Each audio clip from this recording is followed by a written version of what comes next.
WHO ने बढ़ते corona के मामलों पर चिंता जाहिर करते हुए दुनिया भर में कोरोना से क्या हालात बने हुए हैं, साथ ही लोगों को क्या करना चाहिए, ये आपको ग्राफिक्स के जरिए बताते हैं। WHO यानी विश्व स्वास्थ्य संगठन ने कोविड के आंकड़े जारी करते हुए बताया कि दुनिया भर में पिछले 28 दिनों में 3000 लोगों की मौत कोविड की वजह से हुई है। वहीं एक महीने में कोरोना के नए मामलों में 52% की बढ़ोतरी भी दर्ज की गई है। साथ ही WHO ने इन्फ्लुएंजा संक्रमित से संपर्क में आने पर टेस्ट कराने की सलाह भी दे दी है और दुनिया भर में लोगों से WHO ने कोरोना के नियमों की पालन की अपील भी की है, यानी मास्क लगाने को कहा है, डिस्टेंस बनाने को कहा है और लोगों से सार्वजनिक जगह पर मास्क पहनने और भीड़ वाली जगह से दूर रहने की भी अपील WHO की तरफ से की गई है, क्योंकि जिस तरीके से लगातार आंकड़े बढ़ रहे हैं वो चिंता जाहिर करने वाली बात है। और देश के कई राज्यों में कोरोना का JN.1 वेरिएंट तेजी से फैलता हुआ जा रहा है। दिल्ली के एम्स अस्पताल के पूर्व डायरेक्टर डॉक्टर रणदीप गुलेरिया का कहना है कि नया वेरिएंट ज्यादा खतरनाक नहीं है, हालांकि इस वेरिएंट की वजह से कोरोना तेजी से जरूर फैल रहा है। ये ओमिक्रॉन का ही एक सब वेरिएंट है, सब लीनिएज है और केसेस तो बड़े हैं, लेकिन जो भी डेटा आया है उससे क्लियरली ये दिख रहा है कि ये इतना सीरियस नहीं है जैसे आपने कहा डेल्टा टाइम में था, क्योंकि ज़्यादातर जो लक्षण हैं वो अपर एयरवेज के हैं, जुकाम, नज़ला, गले में दर्द, खांसी, बॉडी एक्स। जो हम डेल्टा वेव में देखते थे कि वायरल निमोनिया हो रहा है, ऑक्सीजन सैचुरेशन कम हो रही है, ऑक्सीजन की ज़रूरत पड़ रही, ऐसा इस वेरिएंट के साथ नहीं देखा जा रहा। तो ये एक माइल्डर वेरिएंट है, लेकिन ये वेरिएंट ज़्यादा ट्रांसमिसिबल है, ज़्यादा फैल रहा है और जो प्रीवियसली एग्जिस्टिंग वेरिएंट थे उनको ओवरटेक करके ये ज़्यादा डोमिनेंट वेरिएंट बन रहा है। कई देशों में ये देखा गया है, लेकिन हमें सतर्क रहना है, सर्वेलेंस करने की जरूरत है, ऑब्जर्व करने की जरूरत है।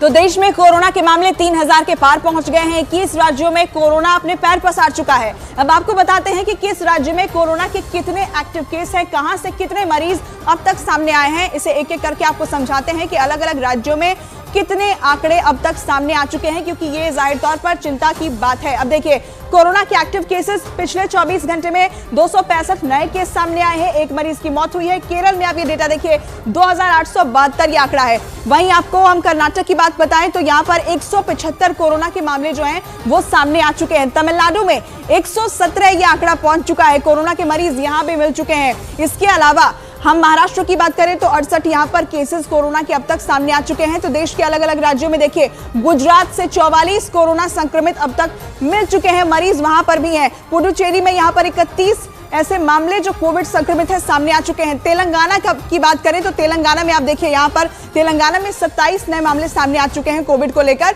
एक एक करके आप डेटा देखिए, क्योंकि अलग अलग राज्यों से ये मामले जो हैं वो सामने आते जा रहे हैं। गोवा की बात करें तो 24, गुजरात में 44 हमने आपको बताया, आंध्र प्रदेश में 12 यहाँ पर मरीज जो हैं वो सामने आ चुके हैं। बिहार से भी 2 मरीज सामने आए हैं। छत्तीसगढ़ में भी 5 कोविड संक्रमित मरीज सामने आए हैं। तो अलग अलग राज्यों में आप देखिए, पंजाब की बात करें तो पंजाब से भी 3 मरीज अब तक मिल चुके हैं। उत्तर प्रदेश में भी 8 कोविड केसेस सामने आ चुके हैं। दिल्ली से भी, राजधानी दिल्ली में भी 8 कोविड मरीज मिले हैं अब तक। तो यहाँ पर आप देखिए, जम्मू कश्मीर से भी 2 मरीज यहाँ सामने आए हैं। तो कैसे ये मैप जो है पूरा रेड होता जा रहा है। हरियाणा में भी 2 केसेस सामने आए हैं। तो अलग अलग राज्यों में कैसे ये आंकड़ा बढ़ रहा है। राजस्थान में 10 मरीज सामने आए हैं। मध्य प्रदेश की बात करें तो मध्य प्रदेश में भी 2 कोविड केसेस सामने आए। झारखंड में भी 4 नए मरीज जो हैं वो सामने आए हैं। तो अलग अलग राज्यों में, असम में भी देखिए, असम में भी यहाँ पर 3 मरीज जो हैं वो सामने आए हैं।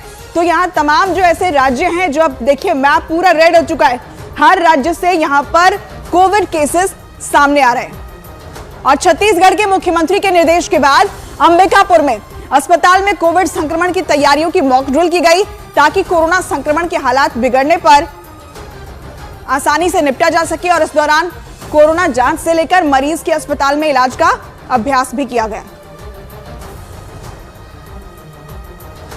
और दुनिया भर के कई देश इस वक्त कोरोना की चपेट में हैं और हर गुजरते दिन के साथ कोरोना के मामले बढ़ते जा रहे हैं। ऐसे में थोड़ी सी सावधानी आपके और आपके परिवार को कोरोना संक्रमित होने से बचा सकती है। और वो सावधानियां क्या हैं, ये एक एक करके आप समझिए। सर्दी, खांसी, बुखार होने पर आपको क्या करना है, डॉक्टर की सलाह लेनी है। और कोविड के लक्षण दिखने पर खुद को आइसोलेट कर ले, यानी दूसरों से आप मिले नहीं। भीड़ भाड़ वाली जगह पर जाने से इस वक्त आपको बचना चाहिए। सार्वजनिक जगह पर मास्क का इस्तेमाल भी आपको करना शुरू कर देना चाहिए। अपने हाथ लगातार आप धोते रहिए और कोविड के जो तमाम नियम हैं उनका भी आप पालन करना शुरू कर दीजिए। साथ ही बच्चों, बुजुर्ग और गर्भवती महिलाओं को ज्यादा सतर्क रहने की सलाह दी गई है। यहाँ पर डायबिटीज और कैंसर के मरीजों का विशेष ध्यान रखने की भी जरूरत है ताकि उन्हें सुरक्षित रखा जा सके। तो ये तमाम ऐसी सावधानियां हैं जिसे आप मानिए, जिसे आप अपने जीवन में उतारिए ताकि आप खुद को और अपने परिवार को भी इस वक्त कोरोना संक्रमण से बचाकर रख सके। अब देश के कई राज्यों में कोरोना के मामले बढ़ने पर पंजाब में अस्पताल अलर्ट मोड पर हैं। अमृतसर में कोविड के हालात से निपटने के लिए अस्पतालों ने तैयारियां पूरी कर ली हैं ताकि राज्य में कोरोना की स्थिति को बिगड़ने से पहले ही रोका जा सके।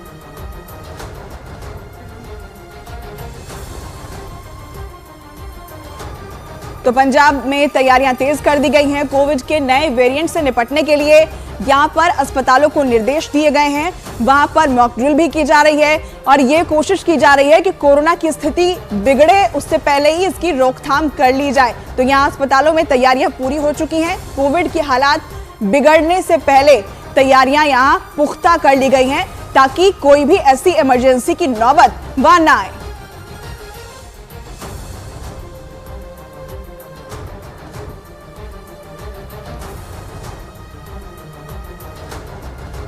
दो 2019 से लेकर अब तक कोरोना वायरस लगातार अपना रूप बदल रहा है। बार बार उसके नए नए वेरिएंट सामने आ रहे हैं और JN.1 वेरिएंट भी एक नया वेरिएंट है जो ओमिक्रॉन स्ट्रेन से जो है वो निकला है। और यहाँ पर देखिए हम आपको उसी के बारे में ग्राफिकली बता रहे हैं। उसका एक सब वेरिएंट है ओमिक्रॉन जो कि बेहद खतरनाक था। JN.1 वेरिएंट का पहला मरीज जो है वो यूरोप के लग्जमबर्ग में मिला और यहीं से वो आगे देशों में फैला है। तो सितंबर में पहला केस जो है इसका सामने आया। JN.1 वेरिएंट जो है यहाँ पर कैसे फैला और सबसे तेजी से फैलने वाला वेरिएंट इसे बताया जा रहा है। एक केस मिला और उसके बाद मामले लगातार बढ़ते चले गए। कोरोना के 15 से 29% मरीजों को बीमार करने के लिए ये वेरिएंट जो है वो जिम्मेदार बताया जा रहा है। अब यहाँ ये समझिए कि चीन और ब्रिटेन जैसे देशों में भी ये वेरिएंट जो है फैल चुका है। वहां पर भी मरीज सामने आ चुके हैं। WHO ने बताया है कि वैक्सीन जो लगाई जा रही है वो कारगर है, यानी जिन्होंने वैक्सीन लगवाई है उन्हें डरने की जरूरत नहीं है। हालांकि आपको सावधानी जरूर बरतनी चाहिए। तो एक एक करके हमने आपको बताया कि कैसे ये तेजी से फैलता चला जा रहा है।